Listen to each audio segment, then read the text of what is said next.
सपना टूट गया। इंटरेस्ट रिसर्च में था लेकिन नहीं कर पाऊंगा परस्यू। क्यों? क्योंकि एग्जाम्स ही क्वालिफाई नहीं कर पाया। आईआईटी क्वालिफाई नहीं कर पाया तो आईआईटीज में नहीं जा पाऊंगा।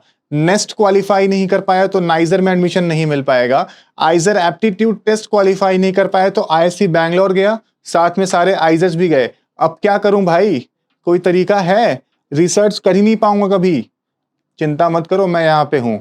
ऐसी बातें बताने वाला हूं जिससे कि आपको समझ में आ जाएगा कि अभी भी उम्मीद है, सब कुछ खत्म नहीं हुआ है। अगर आप 12वीं के बाद में इन सारे टॉप रिसर्च इंस्टीट्यूट्स में नहीं ले पाए एडमिशन तो डोंट वरी, आप बीएससी के बाद भी जा सकते हो। ऐसे ही एग्जाम्स के बारे में आज हम बात करने वाले हैं। तो हेलो दोस्तों, मेरा नाम है सौम्य प्रकाश, एलुमनस ऑफ नाइजर भुवनेश्वर। और आज मैं आपको दिखाता हूं डिटेल में कि आप अपनी बीएससी परस्यू करने के बाद किन किन एग्जाम्स के थ्रू, किन किन इंस्टीट्यूट्स में, किन किन सब्जेक्ट्स को पढ़ने जा सकते हो, कौन सी डिग्रीज में। ऑलराइट, तो मेरे साथ वीडियो में एंड तक बने रहना, बहुत सारी यूजफुल इंफॉर्मेशन आज आपको मिलने वाली है। ठीक है, आपको कैसा लगेगा कि यार मैं बीएससी परस्यू कर लूं और बीएससी में ही जो सिलेबस है ना उसके बेसिस पे कोई एग्जाम ले लो मेरा, एंड उसके एंड में मुझे एडमिशन दिला दो टॉप इंस्टीट्यूट्स में, आईएससी, आइजर्स, नाइजर, उनसे भी अच्छे रिसर्च वाले इंस्टीट्यूट्स में, और मुझे वहां पे पैसे भी दो पढ़ाई करने के। राइट, अच्छा लगेगा ना? तो मेरे साथ बने रहो। अगले 3 से 4 मिनट में मैं आपको दिखाने वाला हूं। पहला एग्जाम है आपका जॉइंट एडमिशन टेस्ट, मतलब आईआईटी जैम। इससे आप आईआईटीज, आईएससी, एनआईटीज में जा सकते हो। अगर आईआईटी जेई क्वालिफाई नहीं हुआ है तो आईआईटी जैम क्वालिफाई करो। इससे आप physics, chemistry, biotech, mathematics branches में आप पढ़ाई कर सकते हो। एलिजिबिलिटी बहुत सिंपल है, सिंपली आप बीएससी करो कहीं से, इनमें से किसी भी फील्ड में, और आईआईटी जैम क्वालिफाई करो। सिलेबस आपका सिंपल बीएससी वाला ही होता है, एमसीक्यू बेस्ड एग्जाम होता है आपका, और ये एग्जाम आपको एमएससी में।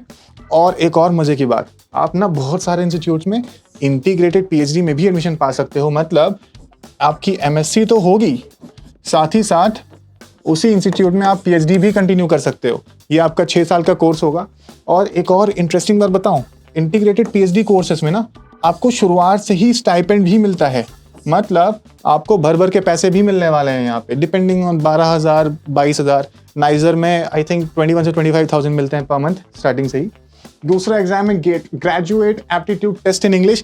इंजीनियरिंग वर्ड पे मत जाना, यहाँ पे भी आपको टॉप रिसर्च इंस्टीट्यूट जैसे कि आईएससी, आईआईटीज में आप एमटेक में तो एडमिशन मिलता ही है, साथ ही साथ आप पीएचडीज में या फिर एमएससी एंड इंटीग्रेटेड पीएचडी में भी एडमिशन ले सकते हो।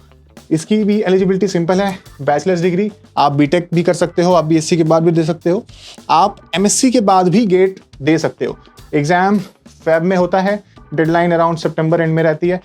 इसकी एक मेजर सिग्निफिकेंस है कि इस एग्जाम को क्वालिफाई करने के बाद आपके लिए पीएसयूज के डोर्स भी खुल जाते हैं, जॉब अपॉर्चुनिटीज आपको मिल जाती हैं बहुत सारी। अगर आप इंजीनियरिंग के हो, अगर आप साइंस के भी हो, तो भी आप बहुत सारी जॉब्स पीएसयूज में ले सकते हो, लाइक ओएनजीसी, बीएचईएल। ओके, आगे बढ़ते हैं, देखते हैं और कौन सा एग्जाम है। जी हाँ, जेस्ट, ये भी बहुत ज़्यादा रेप्यूटेड, बहुत कॉम्पिटिटिव एग्जाम है।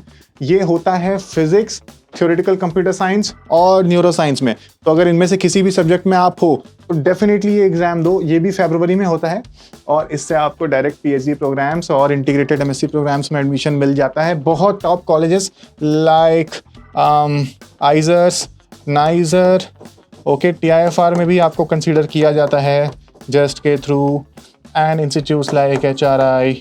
ऑल राइट, आगे बढ़ते हैं। उसके बाद से TIFR has its own exam. Okay, TIFR world renowned institute है रिसर्च में। वहाँ पे लाइक सबने सुना होगा एस्ट्रोफिजिक्स, क्वांटम कंप्यूटिंग, ये सब फील्ड्स की बहुत बड़ी स्केल पे वहाँ पे रिसर्च होती है। जो भी चीज़ों को वर्ल्ड में टॉप पे माना जाता है, TIFR has it's legs working in that particular field. तो यहाँ पे भी आप टीआईएफआर बॉम्बे, टीआईएफआर हैदराबाद जैसे इंस्टीट्यूट्स में ले सकते हो एडमिशन।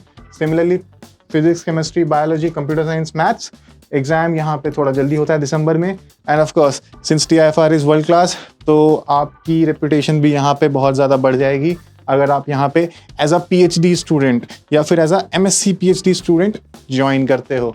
ऑल राइट, देखते हैं अगला कौन सा एग्जाम है, बहुत ज़रूरी है, CSIR net. CSIR NET is the most important exam that every MSc student appears for. यहाँ पे आपका ये एग्जाम MSc के बाद होता है, ठीक है। BSc वाले लोग नहीं देते इसको। इससे आप CSIR लैब्स में जा सकते हो as a project associate, research associate, as a PhD student. आप IITs, ISc, IITs में तो जा ही सकते हो। यहाँ पे फील्ड्स होती हैं life sciences, physics, chemistry, earth sciences and so on. ये साल में 2 बार होता है typically, once is in June and other in November. दिसंबर का जो एग्ज़ाम है उसकी डेडलाइन अक्टूबर या नवंबर में होती है, एंड जो जून का एग्ज़ाम होता है उसकी डेडलाइन मई में होती है, ठीक है। यहाँ से आपको बहुत सारी इंडस्ट्रियल लैब्स में भी फेलोशिप्स मिल जाती हैं, ठीक है। तो ये सारे एग्ज़ाम्स के बारे में आपको मैंने थोड़ा इंट्रो दिया है। अगर डिटेल में जानना चाहते हो तो कमेंट कर देना कि किस एग्ज़ाम के बारे में, किसकी प्रिपरेशन स्ट्रेटजी के बारे में, या फिर कंप्लीट गाइड चाहते हो किसी पर्टिकुलर एग्ज़ाम के बारे में, तो ज़रूर कमेंट कर देना, हम वीडियो लेकर के आएंगे। उसके अलावा आप अगर चाहो तो आप NITs के MSc एग्ज़ाम्स को भी अपीयर कर सकते हो, ठीक है। बहुत सारे NITs हैं, आप देख सकते हो, वो MSc प्रोग्राम्स ऑफर करते हैं, ठीक है। और उसके बाद ऑफकोर्स आप PhD में भी वहाँ से कंटिन्यू कर सकते हो। PhD में हमेशा आपको स्टाइपेंड मिलता है। JRF, जैसे कि मैंने नेट बताया ना, तो नेट में आप JRF एंड लेक्चरशिप भी फिल कर सकते हो। वहाँ से आप क्वालिफाई करने के बाद आप बहुत सारी स्टेट यूनिवर्सिटीज़ में लेक्चरर बन सकते हो, जो कि एक बहुत ही लुक्रेटिव जॉब मानी जाती है बहुत वेरियस पार्ट्स ऑफ इंडिया में, ठीक है। तो ये भी इसका एक एडवांटेज है। एंड हमेशा आपको JRF में, मैं पैसे बता देता हूँ, JRF में आपको मिलते हैं around I guess 37,000 rupees, and उसके बाद से जब आप SRF हो जाते हो तो आपको 42,000 रुपीज़ अभी के हिसाब से मिल जाते हैं, ठीक है। अब जैसा कि मैंने कहा, बिल्कुल मैं समझता हूँ कि थोड़ी बहुत इन्फॉर्मेशन मिली होगी, ऑलराइट। अब जल्दी से निराश मत हो, जाओ अपनी स्ट्रेटजी बनाओ, कमेंट में बताओ कि इनमें से कौन कौन एग्ज़ाम्स की तैयारी कर रहे हो, या कौन से एग्ज़ाम्स देने वाले हो, या बहुत सारे एग्ज़ाम्स की डेडलाइन निकल रही है तो कितने एग्ज़ाम्स तुमने फेल किए हैं, ऑलराइट। चलो ये वीडियो शेयर कर दो उन सबके साथ जो कि BSc में हैं और थोड़े से कंफ्यूज हैं या परेशान हैं, और फिर मुझे बताना कि क्या जानना चाहते हो कमेंट में। अगर ये वीडियो अच्छी लगी है तो साइस्ट्रा को चेकआउट कर लो। साइस्ट्रा इंडिया का पहला और लार्जेस्ट रिसर्च कम्युनिटी है। हमारे पास 20,000 से भी ज़्यादा सक्सेस स्टोरीज़ हैं, एंड हमने 2 लाख से ज़्यादा लोगों को गाइड एंड मेंटोर किया है देश के टॉप रिसर्च कॉलेजेस में एडमिशन लेने के लिए, ठीक है। चलो इसी के साथ मिलता हूँ अगली वीडियो में। Bye bye, all the best.